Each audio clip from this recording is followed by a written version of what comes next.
Coach Crimson here, and I'm here with another video here. This one kind of relates to my previous video, so perhaps watch it. It's related, not like super important to watch the last one, but in this video I'm going to talk more of a concept rather than a coach question. This concept today I'm talking about is game plan. In Apex, you need to have a game plan. And the good news is there's two types of game plans you can do. One for your overall improvement, right? Especially this is crucial for people looking to grind and get better at ranked. There needs to be a game plan for that trajectory, right? And then I mean the actual game plan as well for in-game, right? So there's two: out-of-game game plan, in-game game plan. In-game game plan is simple, right? What's the objective? Are you playing zone? Are you gonna be a Furia and just kill everybody on the spot? No game plan is also fine as well, but generally having a game plan will help you focus you and or your team to better win the game. Um, I'm gonna first start with the game plan for the actual physical game because it's a lot easier to talk about that. Um, the reason why you want to have a game plan is you got to play to your strengths and accomplish your goal. Usually the goal is winning the game. How are you going to win the game? Are you going to win the game by playing edge and aping teams in the edge? Because that's a very legitimate strat that I like to use on Stormpoint. Stormpoint's a big map, not as much third parties. Because it's a big map and a lot of tridents are available and a lot of crafters, you can craft up on the edge, fight teams on edge, and just kill them. A very good strategy employed by his Watson, one of the top Preds, is on Olympus. He would get stream sniped a lot. Well, guess what? They use that to their advantage. They would storm stack, which is the concept of getting tridents, going to crafters, making medkits, getting attachments, looting up. So he would hot drop on a good POI, usually having a crafter, kill everybody, craft up, and then start moving across the zone. The reason this is really good is because if you're a stream sniper, first of all, there's not gonna be many of you. Well, there are, but first of all, most of the stream snipers will die off drop trying to get to him or find him. And then if you survive that, then you also have to go to his POI. So if you're in a different POI and you want to go find him, well, good news is for him, they're in the storm. So they have to go find you in the storm and fight you in the storm. And generally, there won't be a lot of stream snipers doing that. I'll be wrong. There's some games where there's a lot of stream snipers in storm, but especially level 2 storm, they will go to him while he's crafting. So they have a heat shield up on the crafter. They're crafting with medkits. You're tanking storm damage while you're going to them. So the end result usually often ends up being 3v3 in the storm with the number 1 pred. Well, unfortunately, if you're stream sniping, you usually want to get them when they're in trouble, which is off drop. So basically, you're fighting the number 1 pred in storm, taking storm damage, and they're all kitted up. You're going to lose. That's simple and clean like that. So that's why their game plan was amazing. They use stream sniping to their advantage, get a lot of KP, get a lot of loot, very consistent, very easy. And again, maps like Olympus, Stormpoint, amazing, amazing, amazing. World's Edge is a little different beast. What's a game plan that's viable? Well, when I was climbing the ranks, I was scared to play against better players, and I was first time in Plat. Well, I used Crypto and Caustic, plus a movement character. Crypto Caustic, amazing, because World's Edge, as many people know, known for third parties. One of Crypto's benefits is you can look at the banner with the drone, check how many teams are in a 200-meter radius, which is the size of your map, and see if there's other teams. See one team? Well, we can fight them, kill them, have a good time.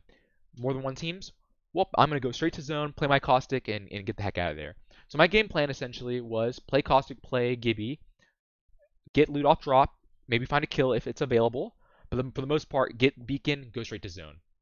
Because I realized when you play Caustic and you get the zone, first of all, in Plat, at least in Season 11, not many people played zone. So we got Godspot, we're chilling. Second of all, if you're playing Caustic and teams push on you, they have to push through the gas. This is kind of similar to the zone treatment I talked about with his Watson's game plan. These teams are going to push through Caustic and kill my team. Well, guess what? It's very hard to push through Caustic. He's really OP. His gas slows you. We had a roller player. We had 2 roller players. They beam you in the gas. You're dead. Another good thing is we also had Crypto. So if we need to get aggressive on them, we could Crypto ult them and push them. Alternatively, we can use it as a double defense. They push my team with Caustic. They get slowed. I pop EMP. They're slowed with the gas, slowed with EMP. They're getting beamed. They're just going to die.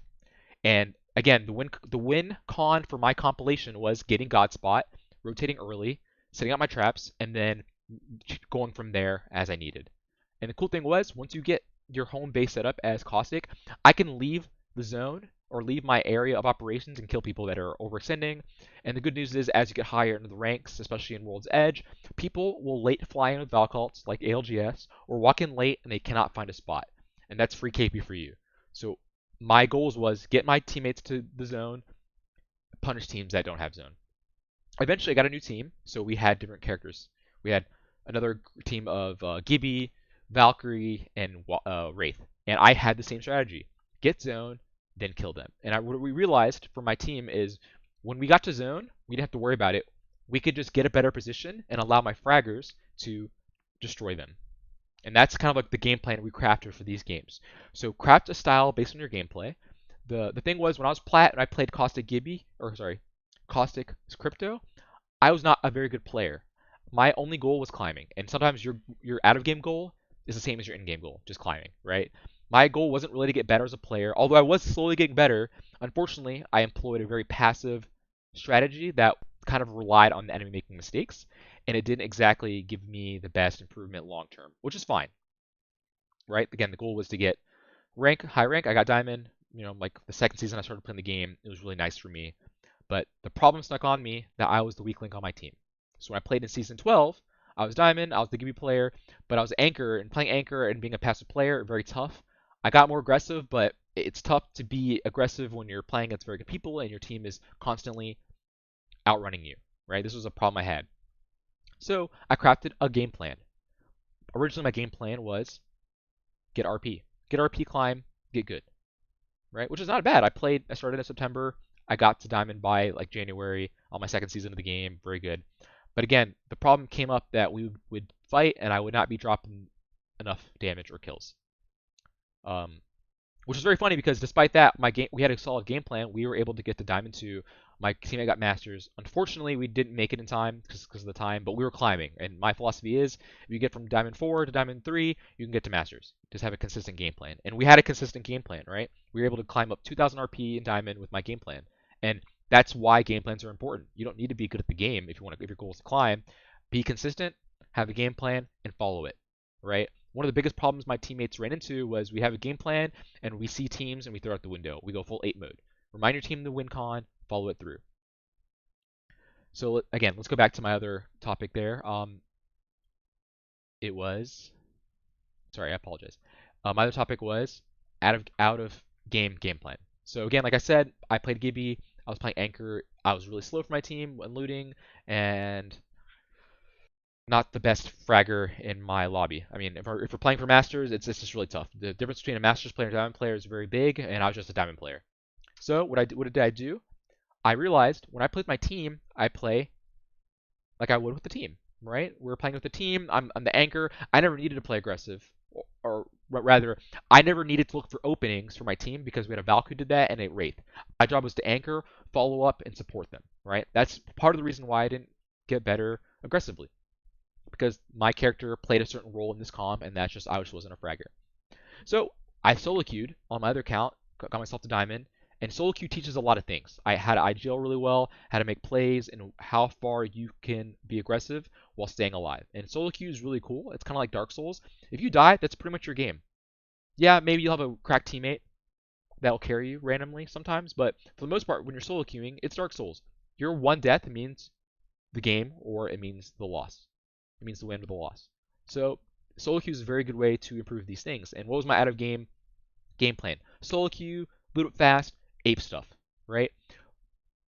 Off drop, one of my problems was getting a gun and fighting people off drop. Well, guess what? You can practice that. Go to pubs, go to ranked, get a gun. Um, Usually what I do is get a gun that you're able to frag with, right? So first I would only pick guns off drop that I can kill people with, that I'm really good with, and go help your teammates. Eventually, as you play, you're just going to be like, hey, this is the only gun I have. Go help my teammate. Over time, I got better with all the guns in the game because you need to. When you're fighting off drop, use whatever you can and get to your teammate and kill the other team as soon as you can. Now I put that same teammate for my team. I am looting very fast and very quickly. I am usually never the one behind unless we're not fighting somebody. But I'm very fast at looting now, and that's because I solo queued, I practiced, and that was my goal. That was my game plan. Get better at looting. Get better at fighting. Right? I started playing Valk more. Valk gave me that idea of how to entry frag, taught me how high ground is important, right? And I realized that. I was like, Valkyrie's going to teach me how to move around the map better because she has jets, and she's going to teach me how to value high ground, and she's going to teach me how to entry frag. Then I swapped to Seer. What did playing Valk teach me on Seer? Well, I already knew how to entry frag. I'm slower vertical mobility. I can't climb buildings as fast as Valkyrie because she has a jetpack, but I know the importance of it. But now I can scan people and find out where they're playing and use those advantages that I learned. So what did I learn? I learned how to loot fast. I learned how to take high ground. I learned when to go for an opening for my team and not how to feed. Because when you go for openings as entry fragger, you're going to die. So that was my game plan. Play play aggressive, learn how to play aggressive, learn when to fall back, learn to loot faster, and learn to use your guns. And this was over the course of a couple of weeks or months, probably 2 months. And every week we picked something. And I originally started with looting faster, off drop fighting, and then once you finish off drop fighting, playing and finding openings in the mid game. And for me, that was a natural progression because if you work on any of those out of order, it kind of messed up my game style, right? It's easier to loot off drop and fight off drop because that's what you do every single game, right? Eventually, the more games you win, the more games you do well, you'll get to the mid game, which you'll learn how to find openings and learn how to find that. And this really helped me mold me as a player because my mental of thinking of an in-game game plan is already there, but the gameplay was not able to back up my game plan, right? My earlier game plan was find gun off drop, kill the team, rotate to the circle. But if you run to a third party or you run into a team, I would lack the necessary game power and skill to fight those teams to make it to end game. So again, what did I do? I learned to get better by solo queuing. And again, everyone has a different way to get better, but what I suggest to everybody is learn how you play with a team and learn how you play solo. You might find that one is not the same as the other, and the idea is to mold them together and make yourself a well-balanced player. Anyways, that was a long video. I apologize. If you have any questions on this or want more stories or want me to elaborate, please let me know. Um, again, having a game plan is very crucial to your future in Apex. And again, if you have any questions on this topic, please let me know. Have a good one, and thank you for watching.